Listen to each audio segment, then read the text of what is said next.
I'm about to do something very intimidating, and by intimidating I don't mean, oh, fear of failure, but like fire hazard. So I have purchased a heat press, and this thing is not plugged in or on, but it is a big honking thing. And the reason why I have it is because I want to make tote bags. I want to take a design that I have created for this upcoming event and make tote bags. And I tried to find a place that would print a good quality tote bag soon enough for it to work out and be ready by the time the event happened. And I could not find this. And so instead I ordered some tote bags that are reasonably good in quality. They have at least some gusset. That's kind of one of my definites, like you have to have it. And I'm gonna have somebody else make the transfers, and I've put the order in, and I purchased this heat press, and it cost a little over $300. So hopefully I will sell enough tote bags to pay for this wild and crazy idea.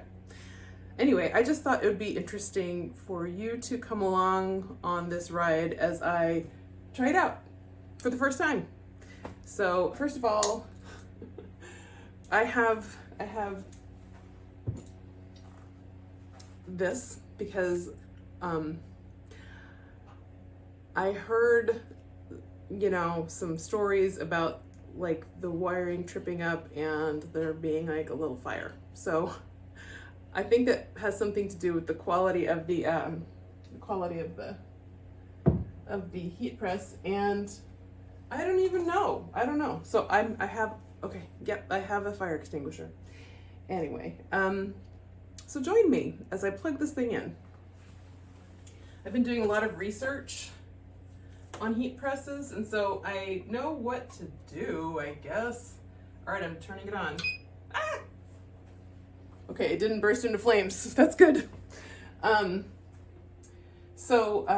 I know a lot about heat presses now because I have done so much research, but I have never used one. I have a lot of stuff that I got that people tell you that you need.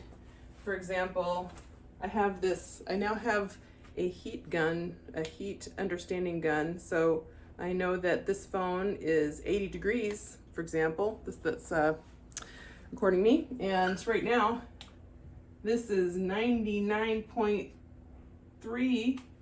So that's fun. So apparently, oh yeah, it's starting to heat up.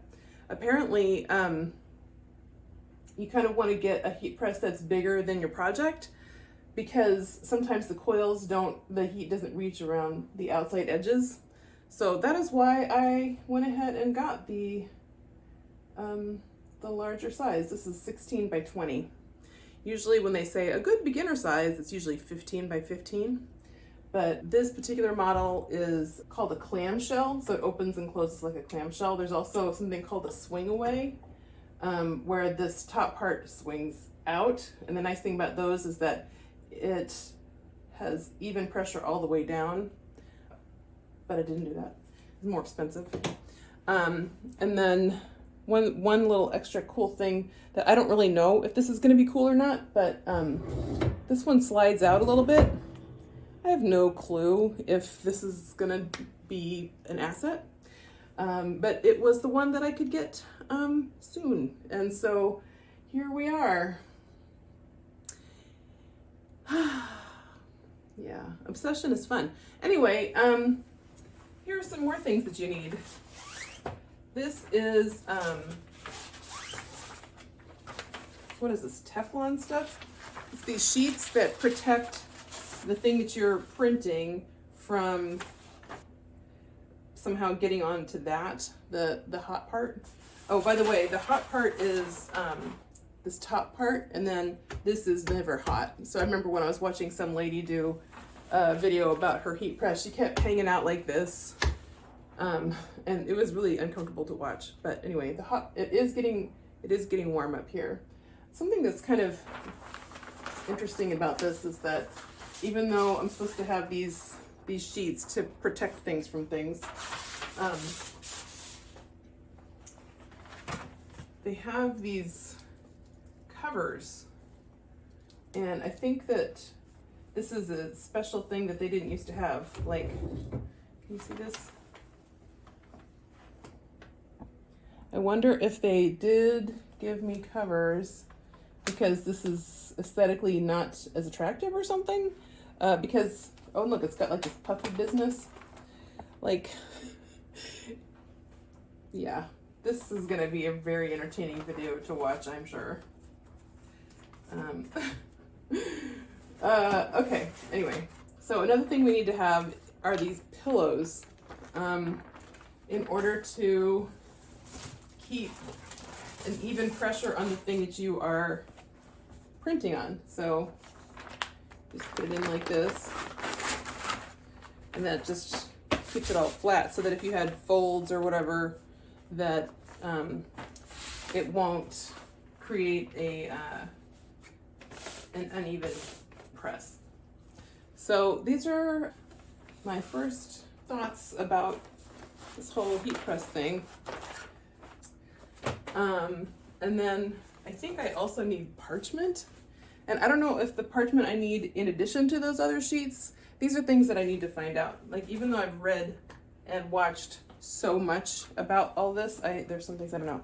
One of the people that I watched suggested if you have really sensitive hands, you're going to need to have these silicone oven mitts. And since it was an affiliate link, I went ahead and bought it because I wanted to show my support. But I don't have sensitive hands, so I bought these for no reason. Like, why do I have these? These are so silly. Like, but maybe I do need them, and so I will hold on to them until I do my project. So anyway, let's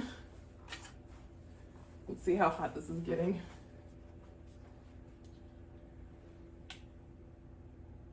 $227 degrees. That's cool. It doesn't smell bad.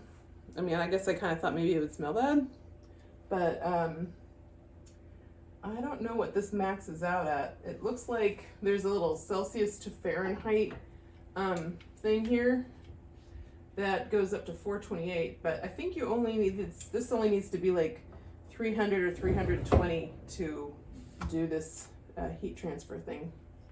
There are 3 things that we're going to need to keep track of when we're doing these heat press prints things. And the first thing is time. Like, you have to do it for a very specific time and a very specific temperature and a very specific pressure. So this is a heat press, right? So you put it in here, and this is like, it's not just that it's hot and that it's flat, it's like squishing it. Like, this is locked into place. And then this thing, why are you beeping at me? Oh, cool. That knob on top adjusts the pressure. So I guess it doesn't want me to just keep it closed because that's not safe, apparently. But this thing right here, I'm just showing you, I'm not closing it, but there's like a timer. See? 10, 9, 8, 7. And that must be the timer that's like, okay, stop. Let's see what happens. 3, 2, 1. Yeah, okay, cool. Good deal. We'll see what happens, but I'm looking forward to giving it a whirl. So do you want to know what I'm putting on my tote bags? Okay. I don't know how much I should get into this right now because I feel like it would be an entire video just the making of this design. But I'm making something for in celebration of my neighborhood's 50th anniversary of this seafood fest that it's putting on. I should probably look into like why they had a seafood fest the first year, but I assume it's because we live in basically a fishing village here in the Pacific Northwest. It's like a modern fishing village because now it's just like urban and a little bit bougie. But So this seafood fest, they, as I mentioned in a previous video, are expecting 70,000 people to come to the neighborhood to celebrate next weekend. So it's Friday, Saturday, and Sunday, but I'm gonna be in an arts and crafts booth on Saturday and Sunday. So I have art prints to sell and cards, things that I think, oh, people who are just kind of passing through in a casual way and basically there for the salmon and the beer might want to buy something because, you know, they just want to remember this fun day, or they're like, oh, that's really cool, I really want to buy that. But I'm keenly aware of the fact that this is not like a serious art crew coming through, and even if there are serious art collectors coming through, this is not why they're there. You know what I mean? They're in a different mode. They're in, I'm wearing shorts and it's hot mode, and I'm gonna go see this live band and go to the beer garden mode.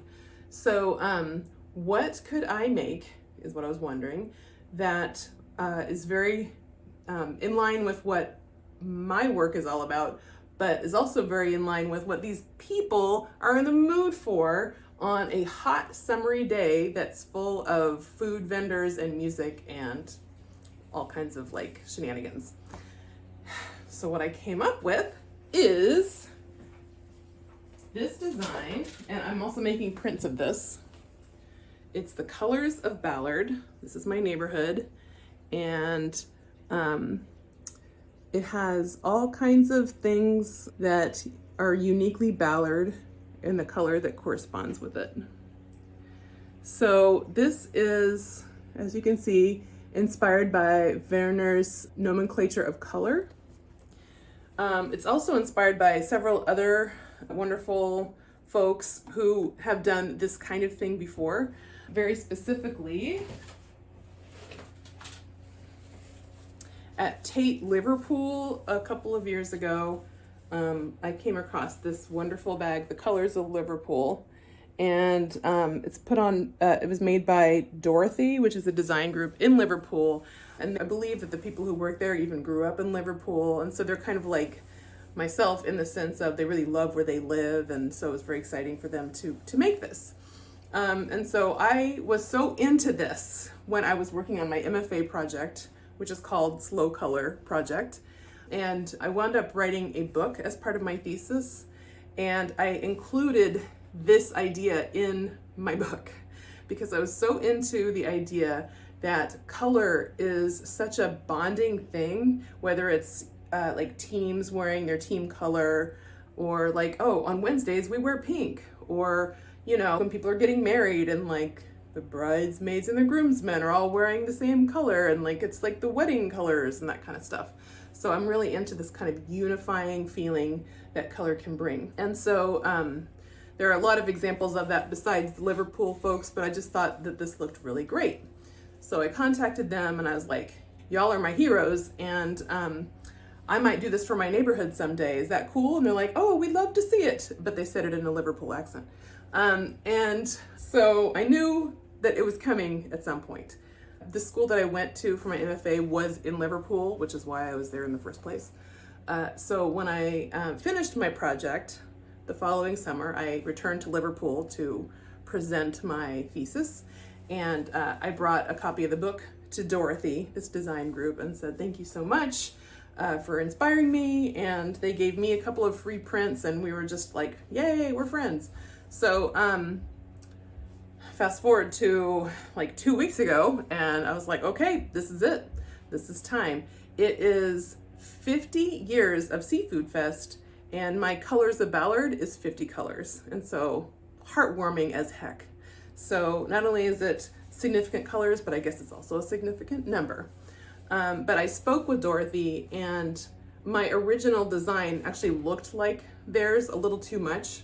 And since they are contracted with Tate Liverpool, I did not want to step on any toes, and I didn't want to do any kind of copyright infringement. So instead, I wanted it to be derivative of like this older, like mid-1800s scientific collection of colors kind of vibe.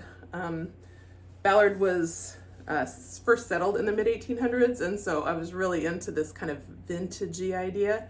And so I'm just gonna grab the book. So instead of using the Dorothy and Tate Liverpool design, which by the way also looks like Ridgway's nomenclature of color, which is the predecessor of Pantone color swatches. This is a different nomenclature of color.